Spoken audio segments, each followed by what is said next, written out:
ദൈവത്തിൻ്റെ തിരുനാമം വാഴ്ത്തപ്പെടുമാറാകട്ടെ. കർത്താവിൻ്റെ കൃപയാൽ നാം 2026 എന്ന പുതിയ വർഷത്തിലേക്ക് പ്രവേശിച്ചിരിക്കുകയാണ്. കരിസ്മ പ്രയർ മിനിസ്ട്രിയുടെ പുതുവർഷത്തിൻ്റെ ആശംസകൾ എല്ലാ പ്രിയപ്പെട്ടവരെയും അറിയിക്കുന്നു. ഈ പുതിയ വർഷം നിശ്ചയമായും എല്ലാ പ്രിയപ്പെട്ടവർക്കും സന്തോഷത്തിൻ്റെയും സമൃദ്ധിയുടെയും അനുഗ്രഹത്തിൻ്റെയും നന്മകളുടെയും സൗഖ്യത്തിൻ്റെയും വർഷമായി തീരട്ടെ എന്ന് പ്രത്യേകമായിട്ട് ആശംസിക്കുന്നു. നിശ്ചയമായും ഈ വർഷം നിങ്ങളുടെ ഓരോ പ്രിയപ്പെട്ടവരുടെ ജീവിതത്തിൽ അനുഗ്രഹം തന്നെ ആയിരിക്കുമെന്ന് വിശ്വസിച്ചുകൊണ്ട് നമുക്ക് ഈ പുതിയ വർഷത്തെ വരവേറ്റുകൊണ്ട് കർത്താവിൽ ആശ്രയിച്ച് മുൻപോട്ട് പോകാം. കർത്താവ് എല്ലാവരെയും സഹായിക്കട്ടെ. ഇതാ നമുക്ക് വേണ്ടി ദൈവം തരുന്ന ഒരു വചനം യെശയ്യാ പ്രവചനം 43 അധ്യായത്തിൻ്റെ 19 വാക്യമാണ്.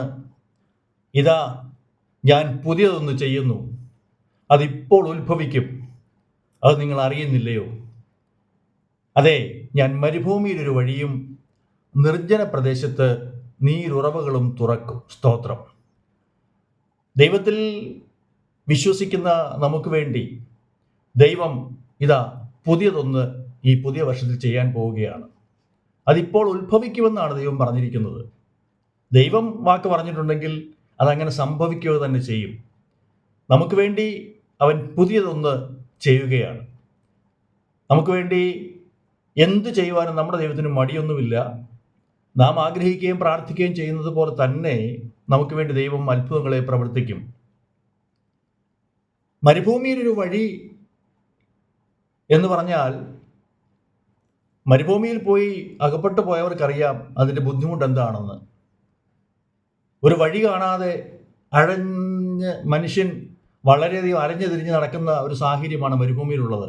എന്നാൽ അവിടെ നമുക്ക് വേണ്ടി ഒരു പുതിയ വഴി ദൈവം തുറക്കുമെന്നാണ് പറഞ്ഞിരിക്കുന്നത്. നിർജ്ജന പ്രദേശത്ത് നീരുറവകൾ തുറക്കും. വെള്ളം കിട്ടാത്ത സാഹചര്യത്തിൽ വെള്ളത്തിന് വേണ്ടി കാക്ഷിക്കുന്ന ഓരോ പ്രിയപ്പെട്ടവർക്കും ദൈവം അത്ഭുതത്തിൻ്റെ ഉറവ തുറക്കാൻ പോവുകയാണ്. ഈ വർഷം നിശ്ചയമായി നമ്മുടെ ജീവിതത്തിൽ ഒരു അനുഗ്രഹത്തിൻ്റെ വർഷമായി തീരും. നാം അങ്ങനെ തന്നെ വിശ്വസിച്ചുകൊണ്ട് കർത്താവിൽ ആശ്രയിച്ച് കർത്താവിൻ്റെ വാഗ്ദത്തത്തെ പൂർണ്ണമായിട്ട് നമുക്ക് ഏറ്റെടുക്കുവാനും അതനുസരിച്ച് നമുക്ക് മുന്നേറുവാനും കർത്താവ് കൃപ ചെയ്യട്ടെ എന്ന് പ്രത്യേകമായിട്ട് ഈ പുതിയ വർഷത്തിൻ്റെ പ്രാരംഭ ദിവസത്തിൽ തന്നെ ആശംസിക്കുകയാണ്. നമുക്ക് ദൈവം നിശ്ചയമായും അത്ഭുതങ്ങൾ പ്രവർത്തിക്കും. അത് നാം വിശ്വസിക്കണം. വിശ്വസിച്ചാൽ നീ ദൈവത്തിൻ്റെ മഹത്വം കാണുമെന്നാണല്ലോ കർത്താവിൻ്റെ തിരുവചനം നമ്മോട് പറഞ്ഞിട്ടുള്ളത്. അതെ, അതെങ്ങനെ സംഭവിക്കുമെന്നുള്ളതൊന്നും നമ്മൾ ചിന്തിച്ച് ആകുലപ്പെടേണ്ട കാര്യമില്ല. അത് നമ്മുടെ വിഷയമല്ല. നമ്മോട് ദൈവം ഒരു വാഗ്ദത്തം പറഞ്ഞിട്ടുണ്ടെങ്കിൽ, ഇതാ ഞാൻ പുതിയതൊന്ന് ചെയ്യുന്നു എന്ന് പറഞ്ഞിട്ടുണ്ടെങ്കിൽ, അത് നിശ്ചയമായും പുതിയതൊന്ന് നമുക്ക് വേണ്ടി നമ്മുടെ ദൈവം ചെയ്തിരിക്കും. അതെൻ്റെ ജീവിതത്തിൽ ഞാനത് പ്രാപിക്കും.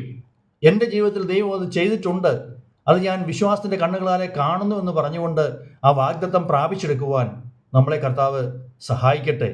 ആമേൻ. നമ്മുടെ ജീവിതത്തിൽ ആമേൻ അനവധി നന്മകൾ ഇനി നാം കാണാൻ പോവുകയാണ്. ഈ പുതിയ വർഷത്തിൻ്റെ പ്രാരംഭ ദിവസം തുടർന്നുള്ള ഓരോ ദിവസങ്ങളും നമുക്ക് വേണ്ടി ദൈവം അത്ഭുതം പ്രവർത്തിക്കും. ആമേൻ. നമ്മോട് വാക്ക് പറഞ്ഞ കർത്താവ് ആമേൻ അത് നിവർത്തിച്ച് തരിക തന്നെ ചെയ്യും. അതുകൊണ്ട് നമുക്ക് കർത്താവിൽ പൂർണ്ണമായിട്ട് വിശ്വസിക്കാം. ഒരു പ്രാവശ്യം കൂടെ ആമേൻ ഹല്ലേലൂയ. ആമേൻ. നമുക്ക് കർത്താവിൻ്റെ വചനത്തിൽ പൂർണ്ണമായിട്ട് ആശ്രയിക്കാം. ഹല്ലേലൂയ, സ്തോത്രം. നമുക്ക് വേണ്ടി ആമേൻ ഇനിയും അത്ഭുതങ്ങൾ പ്രവർത്തിക്കുവാൻ നമ്മുടെ കർത്താവിന് കഴിവുണ്ട്, അധികാരമുണ്ട്, ശക്തിയുണ്ട്. Amen hallelujah. ദൈവം നമ്മളെ ഓരോരുത്തരെയും ധാരാളമായിട്ട് അനുഗ്രഹിക്കുകയും സഹായിക്കുകയും ചെയ്യുമാറാകട്ടെ. പ്രിയപ്പെട്ടവരായ നിങ്ങളോട് ഹല്ലേലൂയ ഞങ്ങൾക്ക് ഒത്തിരി ആമേൻ ഹല്ലേലൂയ കടപ്പാടുകളുണ്ട്. ആമേൻ സ്നേഹമുണ്ട്. ആമേൻ സ്തോത്രം. തുടർന്നും നിങ്ങളുടെ പ്രാർത്ഥനാ വിഷയങ്ങൾ ഞങ്ങളെ അറിയിക്കുക. ഞങ്ങൾ നിങ്ങൾക്ക് വേണ്ടി പ്രാർത്ഥിക്കുന്നതായിരിക്കും. ആമേൻ. ദൈവത്തിന് സ്തോത്രം ചെയ്യുന്നു. ഹല്ലേലൂയ. കരിസ്മ പ്രയർ മിനിസ്ട്രിയുടെ എല്ലാ പ്രവർത്തനങ്ങളെയും നിങ്ങൾ സ്നേഹിക്കുന്നതിന് ഞങ്ങൾ പ്രത്യേകമായിട്ട് നന്ദി പറയുന്നു.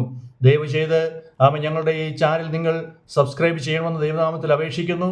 ഹല്ലേലൂയ, സ്തോത്രം.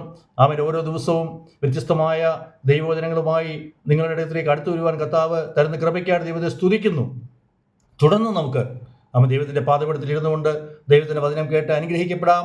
ഈ വചനങ്ങളാൽ ദൈവം നമ്മളെ ധാരാളമായിട്ട് അനുഗ്രഹിക്കുകയും സഹായിക്കുകയും ചെയ്യുമാറാകട്ടെ. God bless you. Thank you.